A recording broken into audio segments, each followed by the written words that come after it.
प्यारे बच्चों, आज के इस वीडियो में मॉलिक्यूलर बेसिस ऑफ इनहेरिटेंस के अंतर्गत डीएनए की संरचना के बारे में हम आवश्यक जानकारी प्राप्त करेंगे।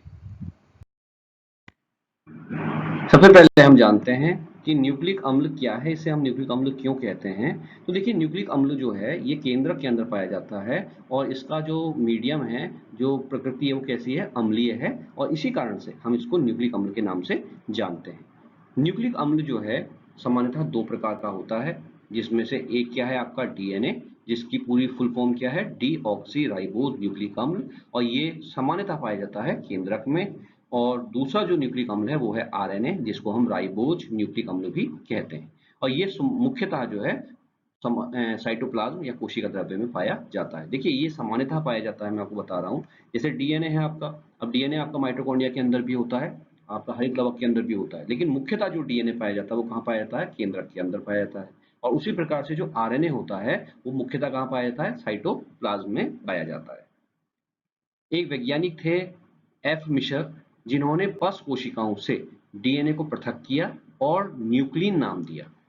देखिए, ये बात ध्यान रखना है कि एफ मिशर जो साइंटिस्ट थे, उन्होंने सबसे पहले इसको पृथक किया था डीएनए को पस कोशिकाओं से, और इन्होंने इसको न्यूक्लिक एसिड नहीं कहा था, इन्होंने इसको क्या नाम दिया था, न्यूक्लिन कहा था। बाद में अल्टमान नामक वैज्ञानिक के द्वारा इसको न्यूक्लिक एसिड नाम दिया गया। ये जो न्यूक्लिक अम्ल हैं ये हैं क्या? तो देखिए, वास्तव में ये एक पॉलीमर्स हैं जो न्यूक्लियोटाइड्स के बने हैं। न्यूक्लियोटाइड नामक एक यूनिट है जिसके द्वारा न्यूक्लिक एसिड बनता है। तो हम ये कह सकते हैं कि न्यूक्लिक एसिड क्या है, एक पॉलीमर है जो बहुत सारे न्यूक्लियोटाइड्स के जुड़ने से बनता है। जब बहुत सारे न्यूक्लियोटाइड्स आपस में मिल जाते हैं तो उनसे क्या बनता है, आपका न्यूक्लिक अम्ल बनता है। अब सबसे पहले हम अध्ययन करेंगे न्यूक्लिक एसिड डीएनए का। डीएनए, जिसको हम डीऑक्सीराइबोज न्यूक्लिक अम्ल कहते हैं, इसकी संरचना का हम अध्ययन करेंगे। देखिए, डीएनए को अगर हम देखें तो डीएनए में आपको दो चेनें दिखाई देती हैं जो एक दूसरे के साथ क्या होती हैं, कॉइल्ड होती हैं। आप इस डायग्राम में अगर देखेंगे तो आपको दो चेनें देखिए, एक चेन ये है और दूसरी चेन कहाँ है आपकी, ये है। तो दो चेनें जो हैं एक दूसरे के साथ कॉइल्ड अवस्था में आपको दिखाई देती हैं। ये दोनों चेनें कहलाती हैं पॉलीन्यूक्लियोटाइड चेन। तो सीधी सी बात हो गई कि डीएनए में कितनी चेनें होती हैं, दो चेनें होती हैं। कौन सी, पॉलीन्यूक्लियोटाइड चेन। और ये एक दूसरे के साथ कैसी अवस्था में होती हैं, कुंडलित अवस्था में होती हैं। पॉलीन्यूक्लियोटाइड, अगर हम इस टर्म का अध्ययन करें तो हम देखेंगे कि पॉली मतलब क्या होता है, बहुत सारे, और न्यूक्लियोटाइड एक यूनिट है, एक स्ट्रक्चर है। तो इसका मतलब ये होता है कि बहुत सारे न्यूक्लियोटाइड मिलकर के, बहुत सारे न्यूक्लियोटाइड मिलने से इस प्रकार की पॉलीन्यूक्लियोटाइड चेन बनती है। तो यहाँ इतना आपको स्पष्ट पहले हो जाना चाहिए कि डीएनए में क्या होता है, दो पॉलीन्यूक्लियोटाइड चेन होती हैं, दो पॉलीन्यूक्लियोटाइड चेन होती हैं। और ये पॉलीन्यूक्लियोटाइड चेन किससे बनती हैं, बहुत सारे न्यूक्लियोटाइड के मिलने से बनती है। अतः हम ये कह सकते हैं कि जो न्यूक्लियोटाइड है वो डीएनए की क्या है, एक इकाई है, यूनिट है। और अगर हमको डीएनए के स्ट्रक्चर को समझना है तो हमको सबसे पहले न्यूक्लियोटाइड के स्ट्रक्चर को समझना होगा। तो यहाँ आपको इतना समझ में आ गया होगा कि डीएनए में कितनी चेनें हैं, दो पॉलीन्यूक्लियोटाइड चेन है, और ये चेनें किससे बनी है, न्यूक्लियोटाइड से। तो अब हम सबसे पहले अध्ययन करते हैं न्यूक्लियोटाइड की संरचना का, कि वास्तव में न्यूक्लियोटाइड क्या है और ये किस प्रकार से बनता है। देखिए, न्यूक्लियोटाइड जो है वो नाइट्रोजन क्षार, शर्करा और फॉस्फेट, इन तीन चीजों से मिलकर के बनता है। जो न्यूक्लियोटाइड आपका है, जो न्यूक्लिक अम्ल की क्या है, एक यूनिट है, वो तीन चीजों से मिलकर के बनी है। नाइट्रोजन क्षार, जिसको हम अंग्रेजी में नाइट्रोजन बेस कहते हैं, शर्करा, जिसको हम शुगर कहते हैं, और फॉस्फेट मतलब फॉस्फेट।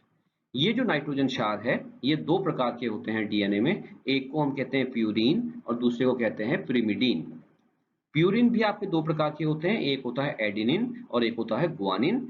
एडेनिन को हम ए से प्रदर्शित करते हैं और ग्वानिन को हम जी से प्रदर्शित करते हैं। जबकि जो प्रिमिडीन है ये भी आपके डीएनए में दो प्रकार के होते हैं, एक साइटोसिन जिसको हम सी से प्रदर्शित करते हैं, और नंबर दूसरा क्या होता है, थाइमिन, जिसको हम टी से प्रदर्शित करते हैं। न्यूक्लियोटाइड में जो शर्करा पाई जाती है, जो शुगर पाई जाती है, उसको हम कहते हैं डीऑक्सी राइबोज शर्करा। और फॉस्फेट का मतलब है फॉस्फोरिक अम्ल। तो आप यहाँ इतना समझ लीजिए कि एक न्यूक्लियोटाइड कैसे बनता है, जब कोई भी एक नाइट्रोजन क्षार, नाइट्रोजन क्षार चार प्रकार के आपके हो गए, एडेनिन, गुआनिन, साइटोसिन, थाइमिन। कोई सा भी एक नाइट्रोजन क्षार जब एक शर्करा और एक फॉस्फेट से जुड़ता है तो क्या बनता है? न्यूक्लियोटाइड। मैं दोबारा रिवाइंड कर दे रहा हूं, जब कोई एक नाइट्रोजन क्षार शर्करा और फॉस्फेट से मिलता है तो आपका क्या बनता है? न्यूक्लियोटाइड बनता है। और नाइट्रोजन क्षार कोई सा भी हो सकता है, चार प्रकार के बताए, एडेनिन हो सकता है, गुआनिन हो सकता है, साइटोसिन हो सकता है या थाइमिन हो सकता है। अब हम एक एक करके अध्ययन करेंगे, नाइट्रोजन क्षार क्या है, शर्करा क्या है और फॉस्फेट क्या है। सबसे पहले हम अध्ययन करेंगे नाइट्रोजन क्षारों का। तो देखिए, जैसा मैंने अभी आपको बताया कि नाइट्रोजन क्षार आपके दो प्रकार के हैं, एक प्रिमिडीन है और एक प्यूरिन है। तो हम पहले प्रिमिडीन का जो संरचना है, जो स्ट्रक्चर है, उसके बारे में थोड़ा सा समझने का प्रयास करेंगे। देखिए, जो प्रिमिडीन होता है उसमें एकल रिंग संरचना है, मतलब इसमें एक रिंग पाया जाता है, रिंग स्ट्रक्चर है, केवल एक रिंग पाया जाता है और इसमें दो नाइट्रोजन व चार कार्बन होते हैं। पहले और तीसरे स्थान पर इसमें नाइट्रोजन मौजूद होता है।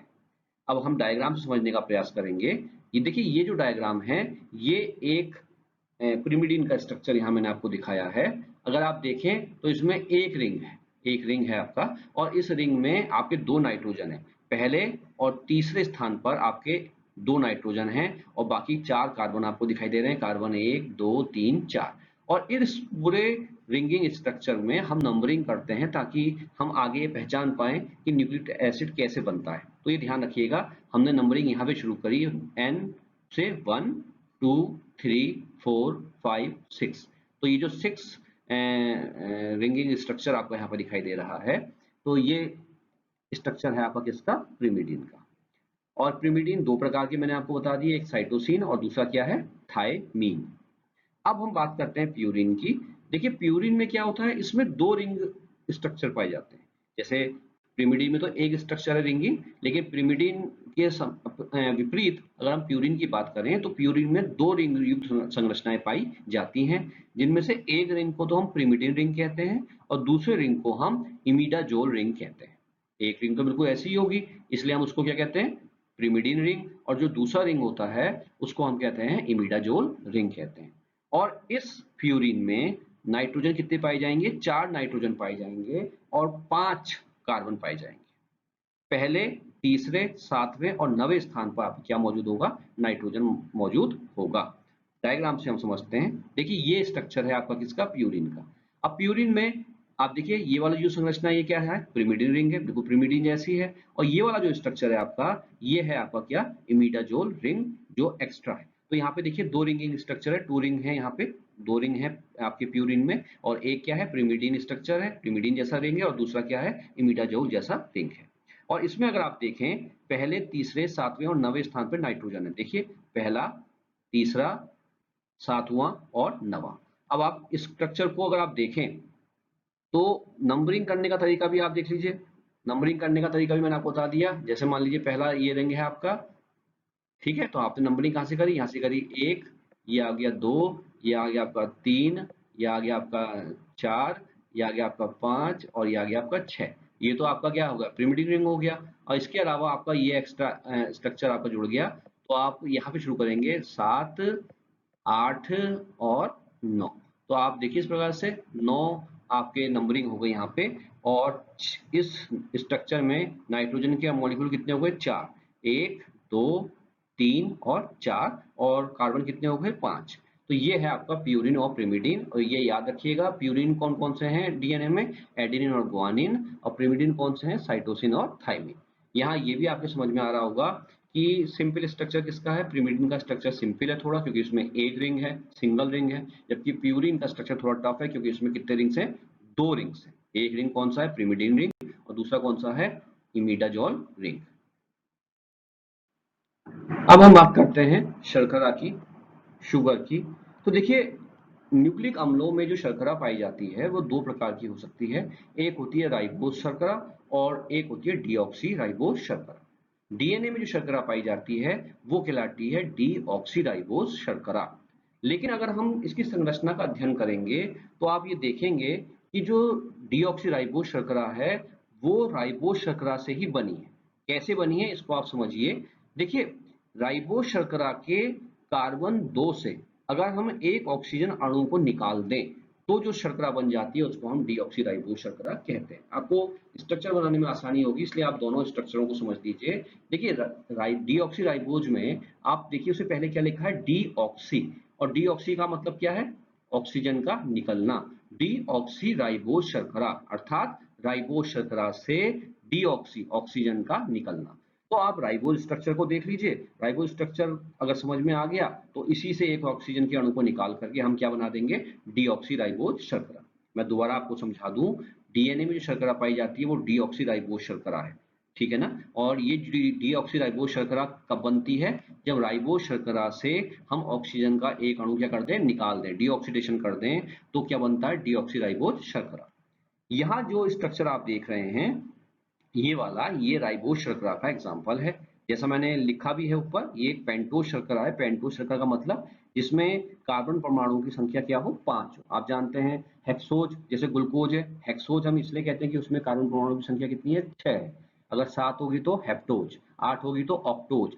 उसी प्रकार से ये जो शर्कराएं हैं, राइबोज शर्करा हो चाहे डीऑक्सीराइबोज शर्करा, दोनों जो शर्कराएं हैं इसमें कार्बन परमाणु की संख्या कितनी है, 5 है, इसलिए ये कैसी शर्करा है, पेंटोज है। आप देख लीजिए, 1 2 3 4 और 5, 5 कार्बन परमाणु आपको दिखाई दे रहे हैं। मैंने नंबरिंग भी की है, कार्बन 1, कार्बन 2, कार्बन 3, कार्बन 4 और कार्बन 5। तो ये जो संरचना है ये आपकी राइबोज की है।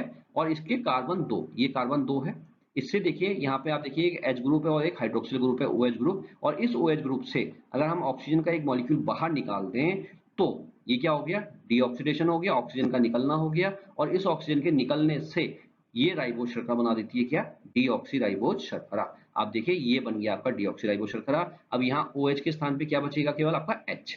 तो आप देखिए ये जो संरचना आपकी हो गई, ये क्या हो गई आपकी डीऑक्सीराइबोज शर्करा। बाकी राइबोज और डीऑक्सीराइबोज शर्करा का स्ट्रक्चर बिल्कुल एक जैसा है, केवल एक O का अंतर है कार्बन 2 पे। यहाँ OH के स्थान पे डीऑक्सीराइबोज में क्या पाया जाएगा, केवल H, क्योंकि O क्या हो गया, निकल गया। अब डीऑक्सीराइबोज शर्करा के स्ट्रक्चर को देख लीजिए। जैसा मैंने आपसे कहा, इसमें कार्बन 5 है, पेंटोज शर्करा है, कार्बन 1 2 3 4 और 5, एच ओ एच है, इसमें एच एच है, इसमें एक एच ओ एच जुड़ा हुआ है, और इसमें क्या है, एक एच और CH2OH, और ये एक ऑक्सीजन का मॉलिक्यूल है। तो ये स्ट्रक्चर है आपका क्या, राइबोज शर्करा का और डीऑक्सी राइबोज शर्करा का। दोबारा से समझ लीजिएगा, डीएनए में जो शर्करा होती है कौन सी होती है, डीऑक्सी राइबोज शर्करा, जिसका स्ट्रक्चर ये दिखाया गया है। और अब बात करते हैं फॉस्फेट की, जो न्यूक्लियोटाइड का आपका तीसरा घटक है। देखिए फॉस्फेट का स्ट्रक्चर कोई स्पेशल नहीं है, सिंपल फॉस्फोरिक अम्ल को ही हम फॉस्फेट कहते हैं यहाँ पे। और इसमें 3 हाइड्रोक्सिल समूह और एक ऑक्सीजन फॉस्फेट से जुड़ा होता है। आप देख लीजिए बीच में फॉस्फेट है, इसमें 3 हाइड्रोक्सिल ग्रुप जो हुए हैं और एक ऑक्सीजन का आपका मॉलिक्यूल है जो डबल बॉन्ड से फॉस्फेट से जुड़ा हुआ है। तो इसको हम H3PO4 कहते हैं। H3PO4 या फॉस्फोरिक अम्ल, ये फॉस्फेट कहलाता है। तो इसमें 3 OH ग्रुप आपको दिखाई दे रहे हैं और एक ऑक्सीजन का अणु है जो डबल बॉन्ड से फॉस्फेट से जुड़ा हुआ है। अब हम न्यूक्लियोटाइड के स्ट्रक्चर का अध्ययन करते हैं। हमने घटक पढ़ लिए न्यूक्लियोटाइड में, नाइट्रोजन क्षार के बारे में पढ़ लिया, पहला घटक, दूसरा घटक शर्करा पढ़ लिया, और तीसरा घटक हमने फॉस्फेट पढ़ लिया। अब हम देखते हैं कि ये तीनों आपस में जुड़कर किस प्रकार से न्यूक्लियोटाइड बनाते हैं। अब देखिए सबसे पहले हम बात करते हैं कि नाइट्रोजन क्षार और शर्करा और फॉस्फेट तीनों जब जुड़ते हैं तो न्यूक्लियोटाइड बनता है, ये आपको पता है। यहाँ पे एक बात आप हमेशा ध्यान रखिएगा कि अगर नाइट्रोजन क्षार और शर्करा आपस में जुड़े, नाइट्रोजन क्षार और शर्करा आपस में जुड़े, तो इसको हम न्यूक्लियोसाइड कहते हैं। ये भी आपको पता होना चाहिए कि नाइट्रोजन क्षार और शर्करा जब ये दोनों आपस में जुड़ते हैं तो उससे जो संरचना बनती है उसको क्या कहते हैं, न्यूक्लियोसाइड। तो आप ये भी कह सकते हैं कि न्यूक्लियोसाइड और फॉस्फेट जब आपस में जुड़ते हैं तो क्या बनता है, न्यूक्लियोटाइड। आप समझ लीजिएगा दोबारा से, न्यूक्लियोटाइड कब बनता है, जब नाइट्रोजन क्षार, शर्करा और फॉस्फेट जुड़ते हैं। मैंने आपसे कहा कि नाइट्रोजन क्षार और शर्करा के जुड़ने से क्या बनता है, न्यूक्लियोसाइड। तो हम ये भी तो कह सकते हैं कि न्यूक्लियोसाइड और फॉस्फेट जब आपस में जुड़ेंगे, न्यूक्लियोसाइड और फॉस्फेट जब आपस में जुड़ेंगे तो क्या बनेगा, न्यूक्लियोटाइड। ठीक है, तो अब हम आगे पढ़ते हैं। देखिए नाइट्रोजन क्षार हमेशा शर्करा के कार्बन से जुड़ता है।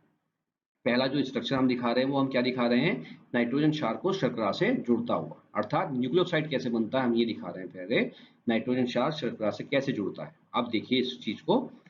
नाइट्रोजन क्षारक हमेशा शर्करा के प्रथम कार्बन से जुड़ता है। शर्करा ये है, शर्करा का पहला कार्बन ये है।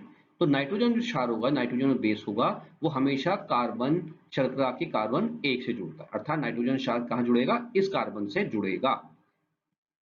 अब दूसरी बात, आप ये जानते हैं कि नाइट्रोजन क्षारक भी आपके दो प्रकार के होते हैं, एक प्यूरिन और प्रिमिडीन। तो ये ध्यान रखिएगा, जो प्रिमिडीन होता है वो अपने स्ट्रक्चर का जो तीसरा नाइट्रोजन है उससे, और प्यूरिन क्षारक जो होगा वो अपने स्ट्रक्चर के 9वें नाइट्रोजन के द्वारा शर्करा से जुड़ता है। अब आपकी बात समझ में आ रही होगी कि शर्करा तो आपको बता दिया मैंने, ये आपकी क्या है, ये आपकी शर्करा है, ठीक है ना, ये आपकी क्या है, शर्करा है। और इस शर्करा में ये जो है आपका क्या है, कार्बन 1 है। तो इस कार्बन 1 से क्या जुड़ेगा, आपका नाइट्रोजन बेस जुड़ेगा। अब मैंने आपको ये भी बताया था कि नाइट्रोजन बेस भी आपके दो प्रकार के हैं। आपका एक था आपका क्या, पिरिमिडीन। और पिरिमिडीन का स्ट्रक्चर मैं आपको थोड़ा सा रफली बता दे रहा हूँ, ये है आपका रफली, है ना। और यहाँ पे क्या था आपका, नाइट्रोजन 1 था, फिर यहाँ पे आपका कार्बन था, और दूसरा नाइट्रोजन कहाँ था आपका, यहाँ पे था नाइट्रोजन, और हमने इसको क्या कहा था, 3। तीसरी कंडीशन में, तीसरी पोजीशन में क्या था, नाइट्रोजन था। तो प्रिमिडीन जो है इस नाइट्रोजन के माध्यम से कार्बन शर्करा के इस कार्बन से जुड़ता है, ठीक है। और अगर हम प्रिमिडीन की बात करें, तो प्रिमिडीन का प्यूरिन की बात करें, तो देखिए प्यूरिन का स्ट्रक्चर मैंने आपसे कहा था, उसमें 2 रिंग होते हैं, एक रिंग आपका ये हो गया, और आपका एक रिंग आपका क्या हो गया, ये हो गया। तो अगर आपको स्ट्रक्चर याद हो तो आपको पता होना चाहिए, यहाँ पे जो नाइट्रोजन था, यहाँ पे जो नाइट्रोजन था इसको हमने 9 नंबर दिया था, 9वीं स्थिति में कौन था, ये नाइट्रोजन था। तो प्यूरिन जो है इस नाइट्रोजन, 9वें नाइट्रोजन के माध्यम से इस शर्करा से जुड़ता है, ठीक हो गया। तो पहले आपको ये पता होना चाहिए कि शर्करा और नाइट्रोजन क्षार कैसे जुड़ते हैं, कैसे जुड़ेंगे, दोबारा से समझ लीजिए। शर्करा का कार्बन 1 नाइट्रोजन बेस से जुड़ता है, और नाइट्रोजन बेस का कौन सा हिस्सा जुड़ेगा, अगर वो प्रिमिडीन है तो नाइट्रोजन तीसरे पोजीशन पे जो नाइट्रोजन है उसके द्वारा, और अगर प्यूरिन है तो 9वें पोजीशन पे जो नाइट्रोजन है उसके द्वारा ये शर्करा के कार्बन 1 से जुड़ते हैं। और यहाँ दूसरा प्रश्न ये उठता है कि इन दोनों के जुड़ने के लिए कौन सा बॉन्ड बनेगा, तो ये ध्यान रखिएगा, ग्लाइकोसिडिक बॉन्ड। नाइट्रोजन क्षार और शर्करा के बीच में जो बंध बनता है उसको हम ग्लाइकोसिडिक बंध कहते हैं। तो इस प्रकार से आपने देखा कि किस प्रकार से नाइट्रोजन क्षार और शर्करा आपस में जुड़ते हैं, और किस बंध के द्वारा जुड़ते हैं, ग्लाइकोसिडिक बंध के द्वारा जुड़ते हैं। अब हम न्यूक्लियोसाइड और शर्करा, आपके दो भाग तो जुड़ गए, नाइट्रोजन क्षार और शर्करा तो जुड़ गए, जिससे क्या बन गया, न्यूक्लियोसाइड बन गया। अब नाइट्रोजन क्षार और शर्करा के जुड़ने के बाद अब हम इसमें क्या जोड़ेंगे, फॉस्फेट जोड़ेंगे, तभी तो आपका न्यूक्लियोटाइड बनेगा। तो हम देखते हैं कि फॉस्फेट कैसे जुड़ता है। अब देखिए, फॉस्फेट हमेशा शर्करा के 5वें कार्बन से जुड़ता है।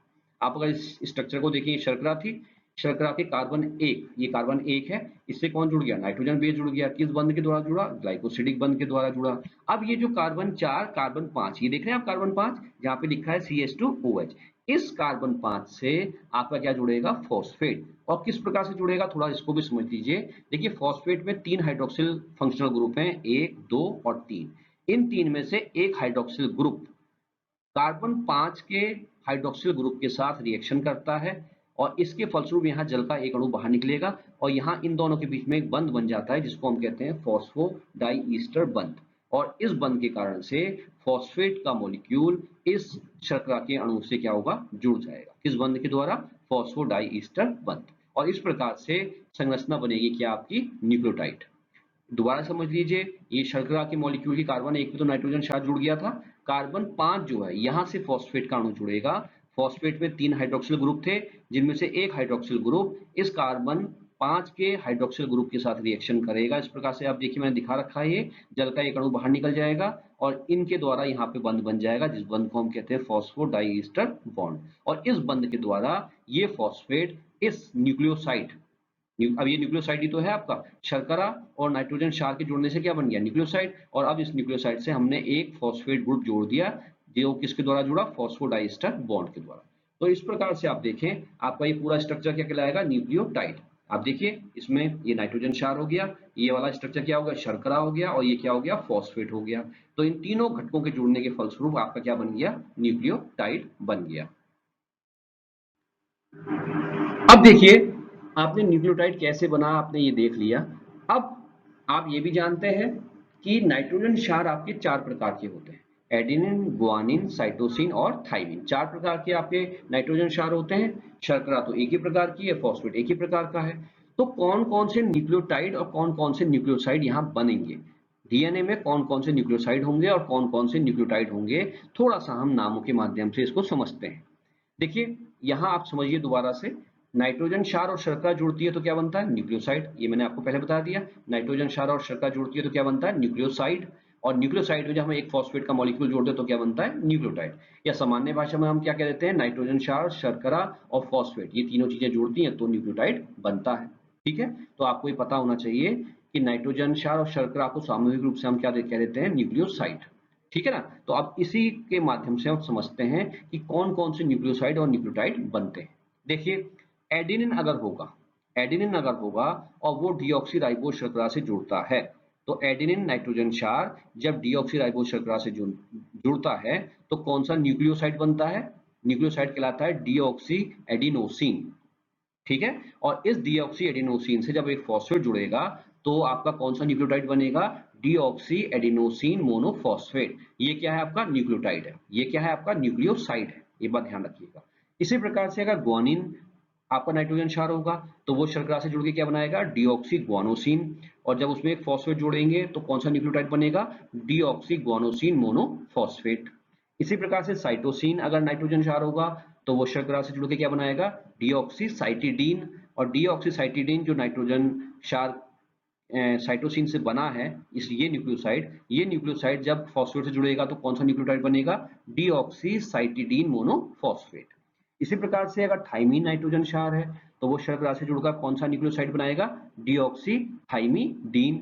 और ये डीऑक्सीथाइमिडीन जो न्यूक्लियोसाइड है जब ये फॉस्फेट से जुड़ेगा तो क्या बनेगा, डीऑक्सीथाइमिडीन मोनोफॉस्फेट। तो ये 4 प्रकार के न्यूक्लियोसाइड्स हो गए आपके, और ये 4 प्रकार के न्यूक्लियोटाइड्स हो गए। और यही जो न्यूक्लियोटाइड्स हैं, इन्हीं न्यूक्लियोटाइड्स के आपस में जुड़ने से डीएनए की 2 पॉलीन्यूक्लियोटाइड चेन बनती है। अब देखिए, आपने एक न्यूक्लियोटाइड के स्ट्रक्चर को देख लिया। ये आपका एक न्यूक्लियोटाइड का स्ट्रक्चर आपका हो गया, जिसमें बीच में शर्करा है, ये नाइट्रोजन क्षार है और ये आपका फॉस्फेट है। नाइट्रोजन क्षार आपका क्या है, पहले कार्बन से जुड़ा हुआ दिखाया है मैंने आपको समझाने के लिए। ये कार्बन कौन सा है, 5वां कार्बन है, जिससे आपका क्या जुड़ा है, फॉस्फेट। ये आपको पता है। अब हमको अगर डीएनए की चेन बनानी है तो हमें चेन बनाने के लिए क्या करना पड़ेगा, इस प्रकार के कई न्यूक्लियोटाइड्स को आपस में जोड़ना पड़ेगा। तो आपको पता होना चाहिए कि 2 न्यूक्लियोटाइड आपस में कैसे जुड़ते हैं। तो देखिए, यहाँ पे ध्यान रखिएगा कि ये न्यूक्लियोटाइड और इसी प्रकार का जब दूसरा न्यूक्लियोटाइड आपस में जुड़ेगा तो उनके बीच में भी कौन सा बंध बनता है, फॉस्फोडाइस्टर बॉन्ड बनता है। कैसे बनता है, अब आप इसको समझिएगा। देखिए, ये जो आपका स्ट्रक्चर है, अगर मैं आपको एक पेन के माध्यम से समझाऊं तो देखिए, ये वाला जो स्ट्रक्चर है आपका, ये वाला जो स्ट्रक्चर है आपका, ये एक न्यूक्लियोटाइड का स्ट्रक्चर है आपका। ठीक है ना। तो ये आपको पता है कि ये एक न्यूक्लियोटाइड का आपका स्ट्रक्चर है। और ये जो नीचे वाला है ये आपका दूसरा न्यूक्लियोटाइड है। इस न्यूक्लियोटाइड में ये शर्करा है, ये कार्बन 1 पे क्या जुड़ा है, नाइट्रोजन क्षार, और ये कार्बन 5 पे क्या जुड़ा है, फॉस्फेट। ठीक हो गया। ये दूसरा नाइट्रोजन आपका दूसरा न्यूक्लियोटाइड है जिसमें ये शर्करा है, ये उसकी कार्बन 1 पे क्या है, नाइट्रोजन क्षार, और कार्बन 5 पे क्या है आपका, एक फॉस्फेट ग्रुप है। तो 2 न्यूक्लियोटाइड को हम कैसे जोड़ते हैं, अब आप इसको समझिए। देखिए, ये जो पहला न्यूक्लियोटाइड है, इस न्यूक्लियोटाइड के कार्बन 3, ये कार्बन 3 है, कार्बन 1, कार्बन 2 और कार्बन 3। कार्बन 3 पे आप देख रहे हैं ये हाइड्रोक्सिल ग्रुप है। ठीक है, पहले न्यूक्लियोटाइड के जो शर्करा है उसके कार्बन 3 पे ये हाइड्रोक्सिल ग्रुप है। ठीक, और जो दूसरा न्यूक्लियोटाइड है उसमें ये क्या है, फॉस्फेट ग्रुप, जिसका एक हाइड्रोक्सिल ग्रुप है, फंक्शनल ग्रुप है ये। तो पहले न्यूक्लियोटाइड के शर्करा के कार्बन 3 पे मौजूद हाइड्रोक्सिल ग्रुप, OH ग्रुप, और दूसरे न्यूक्लियोटाइड के फॉस्फेट ग्रुप में मौजूद हाइड्रोक्सिल ग्रुप, इन दोनों के बीच क्रिया होती है जिसके फलस्वरूप फॉस्फोडाइस्टर बॉन्ड बनता है। तो ये पहले न्यूक्लियोटाइड के कार्बन 3, शर्करा के कार्बन 3 और दूसरे न्यूक्लियोटाइड के फॉस्फेट के OH ग्रुप, इनके बीच में बनता है फॉस्फोडाइस्टर बॉन्ड, जिसके फलस्वरूप ये दोनों न्यूक्लियोटाइड्स क्या होते हैं, आपस में जुड़ जाते हैं। तो ये बात आपको ध्यान रखनी होगी कि 2 न्यूक्लियोटाइड्स आपस में कैसे जुड़ते हैं। मान लीजिए, ये पहले न्यूक्लियोटाइड का क्या है, आपकी शर्करा है, और ये दूसरे न्यूक्लियोटाइड की क्या है, आपकी, मान लीजिए ये आपकी दूसरे न्यूक्लियोटाइड की क्या है, आपकी शर्करा है। तो इस शर्करा में यहाँ पे कार्बन 5 पे क्या होगा, आपका एक फॉस्फेट ग्रुप जुड़ा होगा, ये तो होगा फॉस्फेट ग्रुप। तो ये जो दूसरे, और इसमें भी क्या होगा, यहाँ पे कार्बन 5 होगा तो एक फॉस्फेट ग्रुप यहाँ पे जुड़ा होगा। ठीक हो गया ना आपका, ऐसे ही तो होता है। और ये कार्बन 1 है, यहाँ पे क्या जुड़ा होता है, नाइट्रोजन क्षार। और ऐसे ही इस न्यूक्लियोटाइड के यहाँ पे कार्बन 1 पे क्या जुड़ा होगा, नाइट्रोजन क्षार जुड़ा होगा। ठीक है ना। तो ये जो कार्बन 3 है, यहाँ पे जो कार्बन 3 है, पहले न्यूक्लियोटाइड का, शर्करा का कार्बन 3, इसका जो OH होगा, इसका जो आपका OH है, ये OH आपका क्रिया करेगा दूसरे न्यूक्लियोटाइड के फॉस्फेट से, इन दोनों के बीच में, इस फॉस्फेट और के OH और इस न्यूक्लियोटाइड की शर्करा की OH के बीच में ये जो बंध बनेगा आपका, इस बंध को हम क्या कहते हैं, फॉस्फोडाइस्टर बॉन्ड। तो इस प्रकार से दो न्यूक्लियोटाइड्स क्या होंगे, आपस में आपके जुड़ जाएंगे। और इसी प्रकार से कई न्यूक्लियोटाइड्स एक के बाद एक आपस में क्या होते जाएंगे, जुड़ते चले जाएंगे। और अगर जैसे ये दो न्यूक्लियोटाइड जोड़े, इसी प्रकार से जब आप बहुत सारे न्यूक्लियोटाइड जोड़ दोगे तो उससे क्या बन जाएगी, आपकी डीएनए की एक चेन आपकी क्या होगी, बन जाएगी, बन जाएगी ना। तो अभी मैं आपको डायग्राम के माध्यम से दिखा देता हूँ। देखिए, इस प्रकार से आपकी डीएनए की क्या हुई, एक चेन बन गई। अब आप समझ भी लीजिए, देखिए एक न्यूक्लियोटाइड ये है आपका, इसमें ये शर्करा है, ये फॉस्फेट है और ये नाइट्रोजन क्षार है।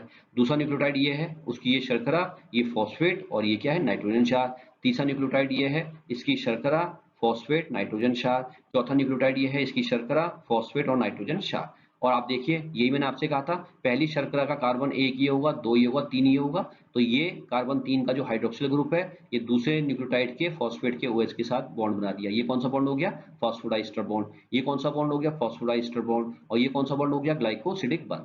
ये तीसरा न्यूक्लियोटाइड है, इस न्यूक्लियोटाइड का ये फॉस्फेट है आपका। ये दूसरे न्यूक्लियोटाइड का क्या है, कार्बन 3, इसके हाइड्रोक्सिल ग्रुप और दूसरे तीसरे न्यूक्लियोटाइड के फॉस्फेट ग्रुप के OH के बीच में बॉन्ड बन गया यहाँ पे। ठीक है। ये चौथा न्यूक्लियोटाइड है, इसका ये फॉस्फेट ग्रुप है, इस फॉस्फेट में OH होगा, फंक्शनल ग्रुप। और ये जो तीसरा न्यूक्लियोटाइड है, इसका ये कार्बन 3 है, यहाँ पे OH ग्रुप होगा। तो कार्बन तीसरे के OH और इस फॉस्फेट के OH, इसके बीच में ये बन गया आपका कौन सा बॉन्ड, फॉस्फोडाइस्टर बॉन्ड। तो इस प्रकार से यहाँ 4 न्यूक्लियोटाइड आपके जुड़ते हुए दिखा दिए। और इसी प्रकार से न्यूक्लियोटाइड की एक पूरी की पूरी चेन आपकी क्या हुई, बन गई, जिसको हमने क्या कहा, पॉलीन्यूक्लियोटाइड चेन। अब देखिए, डीएनए की एक चेन हमने बना दी। अब यहाँ एक बात ध्यान रखिएगा कि जो डीएनए की चेनें होती हैं, ये एक दूसरे की प्रति समानांतर होती हैं। प्रति समानांतर मतलब, समानांतर मतलब एक दूसरे के समान चलती हैं, बिल्कुल एक दूसरे के साथ साथ चलती हैं। प्रति मतलब एक दूसरे के विपरीत होती है, एंटी होती है। मैं एक सामान्यता समझाने का प्रयास करूं तो आप ये कह सकते हैं कि एक व्यक्ति को हमने सीधा खड़ा किया और एक व्यक्ति को उसके साथ उल्टा खड़ा कर दिया। तो दोनों की संरचना लगभग समान है, लेकिन वो एक दूसरे की क्या है, एंटी है, उल्टे हैं। जहां एक का पैर आएगा दूसरे का सर, दूसरे का सर जहां होगा वहां पहले का पैर आएगा। तो इसी को हम कहते हैं एंटी। तो यहाँ पे डीएनए की जो दोनों चेनें हैं, वो एक दूसरे की क्या होती हैं, एंटी होती हैं, लेकिन पैरेलल भी होती हैं, एक दूसरे के समानांतर चलती हैं। और एंटी भी होती हैं, विपरीत भी होती हैं। तो अब यहाँ पे हमें डीएनए की एक चेन बनाने के बाद हमें डीएनए की दूसरी चेन बनानी है। अब वो पहली चेन की क्या है, एंटी है। तो आप यहाँ पे अब ये समझने का प्रयास कीजिएगा कि डीएनए की जो चेन हमने बनाई, उसमें जो आपने शुगर का मॉलिक्यूल स्ट्रक्चर दिखाया था, शर्करा का, वो इस प्रकार का था। ठीक है। और अगर हम इसको एंटी बनाना है, इसकी दूसरी चेन को इसकी विपरीत बनाना है, तो हम क्या करते हैं कि शुगर के मॉलिक्यूल को हम क्या कर देते हैं, बनाने के लिए इस स्ट्रक्चर को उल्टा कर देते हैं। आप देखिए, ये यहाँ पे जो स्ट्रक्चर है शर्करा का वो ये है, और यहाँ पे क्या है, शर्करा का स्ट्रक्चर आपका ये है। मैं आपको डायग्राम से समझाने का प्रयास करता हूँ। आप देखिए, यहाँ पे आपने शर्करा के मॉलिक्यूल को क्या कर दिया, उल्टा कर दिया। यहाँ पे आपका क्या था, कार्बन 1, माफ कीजिएगा, कार्बन 1, कार्बन 2, कार्बन 3, कार्बन 4, और यहाँ पे आपका था कार्बन 5। ये था आपका शर्करा का मॉलिक्यूल। ठीक है। अब हमने जब इसको उल्टा कर दिया इस प्रकार से, तो ये क्या हो गया, कार्बन 1, ये क्या हो गया आपका कार्बन 2, ये क्या हो गया आपका कार्बन 3, ये क्या हो गया आपका कार्बन 4, और यहाँ पे आपका एक जुड़ गया कार्बन 5। तो ये बात ध्यान रखिएगा कि डीएनए की जो दूसरी पॉलीन्यूक्लियोटाइड चेन होगी, उसमें जो शर्करा का मॉलिक्यूल होगा वो पहले चेन की तुलना में क्या होगा, उल्टा होगा। ठीक है। इन्वर्ट होगा, एंटी होगा तो उल्टा करना पड़ेगा हमको। और इस डायग्राम में मैंने आपको करके दिखाया है, अगर आप इस डायग्राम में देखिए तो यहाँ पे आपने शर्करा के अणु को क्या कर दिया है, उल्टा कर दिया है। ठीक है। और इसमें देखिए, कार्बन 1 ये है, कार्बन 2 आपका ये है, कार्बन 3 ये है, कार्बन 4 आपका ये है, और कार्बन 5 आपका ये है। तो ये बात ध्यान रखनी है कि डीएनए की जो दूसरी चेन होगी, उसमें हमने क्या किया, शर्करा के मॉलिक्यूल को उल्टा कर दिया। अब जैसा पहले आपने पढ़ा है, कार्बन शर्करा के कार्बन 1 से क्या जुड़ता है, नाइट्रोजन क्षार। आपको ये भी पता है, अगर प्रिमिडीन होगा तो कौन से सीरीज से जुड़ेगा, तीसरे नाइट्रोजन से। और अगर प्यूरिन होगा तो कौन से सीरीज से जुड़ेगा, नवे नाइट्रोजन से। ये भी आपको पता है। बिल्कुल वही होगा, केवल अंतर कितना होगा कि ये स्ट्रक्चर क्या होगा, उल्टा हो जाएगा, पहले की तुलना में क्या हो जाएगा, इन्वर्ट हो जाएगा, उल्टा हो जाएगा। तो कार्बन 1 से नाइट्रोजन 6 जुड़ा और कार्बन 5 से क्या जुड़ा था आपका, फॉस्फेट जुड़ा था। जैसे पहली चेन में जुड़ा था वैसे इस चेन में भी आप देखिए कार्बन 5 से फॉस्फेट जुड़ा हुआ है। तो दूसरी चेन का ये एक न्यूक्लियोटाइड है जो मैंने आपको बना के यहाँ पे दिखाया। अब देखिए एक न्यूक्लियोटाइड आपका ये बन गया दूसरी चेन का, तो इसी प्रकार से कई न्यूक्लियोटाइड आपस में बनेंगे और जुड़ेंगे जैसे पहले जुड़े थे। मैं आपको तरीका समझा देता हूँ। आप देखिए आपका एक न्यूक्लियोटाइड ये हो गया दूसरी चेन का, ठीक है ना, और एक न्यूक्लियोटाइड ये हो गया। वहां पे भी आपने क्या किया था कि एक न्यूक्लियोटाइड के कार्बन 3 पे मौजूद हाइड्रोक्सिल ग्रुप दूसरे नाइट्रोजन के फॉस्फेट से क्रिया करता है। अब आप देखिए यहाँ पे ये एक न्यूक्लियोटाइड है, ये शर्करा, उसका नाइट्रोजन क्षार और ये फॉस्फेट। ये दूसरा न्यूक्लियोटाइड है, उसकी ये शर्करा, नाइट्रोजन क्षार और फॉस्फेट। अब आप देखिए ये जो न्यूक्लियोटाइड है इसका कार्बन 3 आप देख रहे हैं, ये है, इसमें हाइड्रोक्सिल ग्रुप है। और दूसरा न्यूक्लियोटाइड ये है, इसका ये फॉस्फेट ग्रुप है, इसका ये हाइड्रोक्सिल ग्रुप है। तो यही तो हुआ था, कार्बन 3 के हाइड्रोक्सिल ग्रुप और दूसरे न्यूक्लियोटाइड के फॉस्फेट के हाइड्रोक्सिल ग्रुप के बीच में ये क्रिया हुई और कौन सा बॉन्ड बन गया, फॉस्फोडाइस्टर बॉन्ड बन गया। इस प्रकार से ये दो न्यूक्लियोटाइड क्या हो गए, आपस में जुड़ गए। दोबारा समझ लीजिए, दूसरी चेन का जो न्यूक्लियोटाइड है वो ये है, दो न्यूक्लियोटाइड है दूसरी चेन बनाने के लिए, उल्टे हो गए, मैंने आपको बता दिया, शर्करा का मॉलिक्यूल उलट गया है, इन्वर्ट हो गया है। तो अब इसमें आप देखिए ये न्यूक्लियोटाइड है, कार्बन 3 है, कार्बन 1, कार्बन 2, कार्बन 3 है, उसमें हाइड्रोक्सिल ग्रुप आपको दिखाई दे रहा है। एक न्यूक्लियोटाइड ये है, इसका फॉस्फेट आपको दिखाई दे रहा है, उसमें ये फंक्शनल ग्रुप है OH। तो एक न्यूक्लियोटाइड के फॉस्फेट की जो फंक्शनल ग्रुप OH है वो, और दूसरे न्यूक्लियोटाइड के कार्बन 3 पे मौजूद हाइड्रोक्सिल ग्रुप है, इन दोनों के बीच में क्या बन जाएगा, फॉस्फोडाइस्टर बॉन्ड बन जाएगा। इस प्रकार से ये दोनों भी न्यूक्लियोटाइड क्या होंगे, आपस में जुड़ जाएंगे और इस प्रकार से आपकी दूसरी चेन बन जाएगी जो पहली चेन की क्या है, एंटी पैरेलल है। आप देखिए ये शर्करा का अणु हो गया, कार्बन 1, कार्बन 2, कार्बन 3, कार्बन 4 और कार्बन 5। कार्बन 1 पे क्या जुड़ गया, नाइट्रोजन क्षार, कार्बन 5 पे क्या जुड़ गया, फॉस्फेट। ये दूसरा न्यूक्लियोटाइड है दूसरी चेन का, ये आपका क्या है, नाइट्रोजन क्षार, ये क्या है इसका, फॉस्फेट। ये तीसरा न्यूक्लियोटाइड है शर्करा, नाइट्रोजन क्षार, फॉस्फेट। ये चौथा न्यूक्लियोटाइड है शर्करा, उसके कार्बन 1 पे ये नाइट्रोजन क्षार और कार्बन 5 पे फॉस्फेट। और ये अब आपस में कैसे जुड़े, पहले न्यूक्लियोटाइड का फॉस्फेट, इसमें हाइड्रोक्सिल ग्रुप होगा, दूसरे न्यूक्लियोटाइड का कार्बन 3 पे OH, ये दोनों आपस में जुड़ गए फॉस्फोडाइस्टर बॉन्ड से, ठीक है। ये तीसरा न्यूक्लियोटाइड है, इसका ये कार्बन 3 है, यहाँ पे OH होगा, ये इसका फॉस्फेट दूसरे न्यूक्लियोटाइड का फॉस्फेट हो गया, ये दोनों आपस में जुड़ गए किससे, फॉस्फोडाइस्टर बॉन्ड से। ये चौथा न्यूक्लियोटाइड है, इसका कार्बन 3 है, यहाँ पे OH होगा, ये तीसरे न्यूक्लियोटाइड का फॉस्फेट है, इसका OH होगा। तो कार्बन 3 का OH और इसका फॉस्फेट का OH, ये दोनों आपस में जुड़ेंगे किसके द्वारा, फॉस्फोडाइस्टर बॉन्ड के द्वारा। तो इस प्रकार से आपकी डीएनए की दूसरी चेन बन गई, जो पहली चेन की क्या है, बिल्कुल एंटी पैरेलल है, एक दूसरे से बिल्कुल समानांतर है पर एक दूसरे के उल्टे हैं। अब आप देखें इस प्रकार से आपकी डीएनए की दो चेनें बन गई। पहली चेन ये जो आपकी ये स्ट्रक्चर दिखा रही है और इसको हमने दिशा भी देखी, ऊपर वाली दिशा 5 और नीचे वाला सिरा क्या है, 3 है। 5 और 3 क्यों कहते हैं, क्योंकि यहाँ पे अगर आप देखें तो सबसे ऊपर कौन सा कार्बन है शर्करा का, कार्बन 5 है, और यहाँ पे कौन सा कार्बन है सबसे नीचे, कार्बन 3। तो ये आपका क्या है, 3 से 5, ऊपर 5वां सिरा है और नीचे कौन सा है, तीसरा सिरा। और इसी चेन के जो प्रति समानांतर दूसरी चेन है उसमें सबसे ऊपर कौन सा कार्बन है, ये कार्बन 3 होगा, ये कार्बन 3 होगा, ये तीसरा सिरा हो गया। और इस चेन का ये निचला सबसे सिरा कौन सा है, 5वां सिरा है, तो कार्बन 5। तो ये चेन क्या हो गई, 3 से 5 हो गई, और ये चेन क्या हो गई, नीचे से 3 से 5 हो गई। तो अगर आप देखें तो दोनों सिरे, दोनों चेनों के आमने सामने जो सिरे आ रहे हैं वो क्या आ रहे हैं, एक का 5वां तो दूसरे का क्या है, तीसरा सिरा है। और नीचे की ओर अगर हम देखें तो एक चेन का तीसरा सिरा है तो दूसरी चेन का क्या है, 5वां सिरा।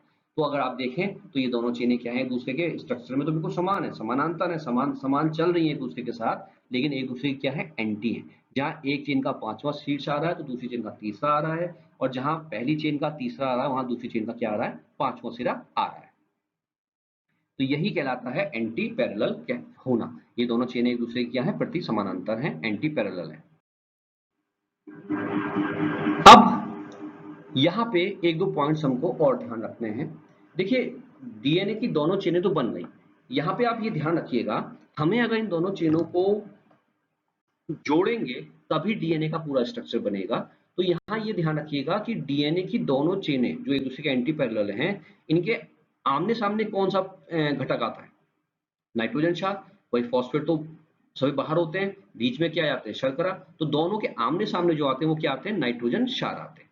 तो ये ध्यान रखिएगा कि इसमें ये आवश्यक है कि एक चेन का जो न्यूक्लियोटाइड है, मान लीजिए ये पहले चेन का न्यूक्लियोटाइड है, इसका जो नाइट्रोजन क्षार है, अगर ये प्यूरिन होगा तो इसके सामने जो नाइट्रोजन क्षार होगा दूसरी चेन का, वो हमेशा क्या होना चाहिए? प्रिमिडीन। अगर यहाँ पे प्यूरिन है तो यहाँ प्रिमिडीन, और यहाँ प्रिमिडीन है तो यहाँ प्यूरिन। अर्थात यदि एक चेन में प्यूरिन है तो उसके सामने जो दूसरी चेन है उसमें हमेशा क्या आना चाहिए? प्रिमिडीन आना ही चाहिए। साथ ही साथ हमको ये भी ध्यान रखना है, प्यूरिन के सामने प्रिमिडीन होगा, प्रिमिडीन के सामने प्यूरिन होगा, ये तो मैंने आपको बता दिया। लेकिन आप ये भी ध्यान रखिएगा कि ये पहली चेन में अगर एडिनिन है तो उसके ठीक सामने क्या होगा? थाइमीन होगा, टी होगा, तभी बॉन्डिंग होगी इन दोनों के बीच में। और यदि पहली चेन में जी है, नाइट्रोजन क्षार ग्वानिन, तो उसके ठीक सामने हमेशा क्या होना चाहिए? साइटोसिन होना चाहिए। अगर थाइमीन होगा यहाँ पे तो उसके सामने क्या होगा? एडिनिन। अगर यहाँ साइटोसिन होगा तो उसके सामने क्या होगा? ग्वानिन होगा। ये जरूर ध्यान रखिएगा कि ए हमेशा टी के साथ और जी हमेशा सी के साथ ही बॉन्ड बनाएगा। तो दोनों चेनों के बीच में जुड़ने के लिए आवश्यक है कि अगर इस चेन के यहाँ पे प्यूरिन है तो उसके ठीक सामने दूसरी चेन में क्या होगा? प्रिमिडीन होगा। और दूसरी बात मैंने आपसे क्या कहा कि अगर एडिनिन है आपका प्यूरिन, तो उसके ठीक सामने जो प्रिमिडीन होगा वो हमेशा क्या होगा? थाइमिन होगा। और अगर प्यूरिन ग्वानिन है तो उसके ठीक सामने जो आपका प्रिमिडीन होगा वो हमेशा क्या होगा? साइटोसिन ही होगा। अब जैसा मैंने आपसे कहा कि हमें इन दोनों चेनों को, जो एंटी पैरेलल चेन है, इनको आपस में क्या करना पड़ेगा? जोड़ना पड़ेगा, तभी डीएनए का स्ट्रक्चर बनेगा।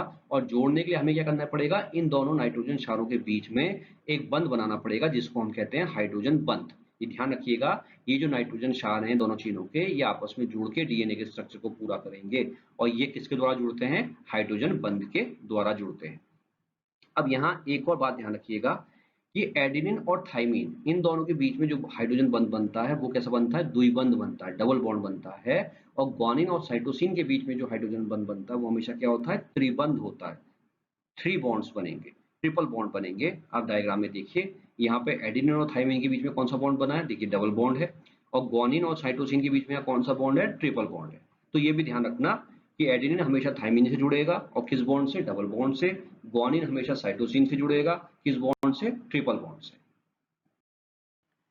मैं उम्मीद करता हूं कि इस वीडियो के माध्यम से आपको डीएनए का स्ट्रक्चर समझ में आया होगा। दूसरे वीडियो में हम आपको डीएनए के डबल हेलिकल स्ट्रक्चर को और विस्तार से समझाएंगे। तो अगला वीडियो आप देखिएगा जिसमें आपको इसके डबल हेलिकल स्ट्रक्चर, डीएनए की अन्य प्रॉपर्टीज के बारे में आवश्यक जानकारी दी जाएगी। अगर आपको ये वीडियो पसंद आया तो इसे लाइक कीजिए और इस चैनल को सब्सक्राइब कीजिए। धन्यवाद।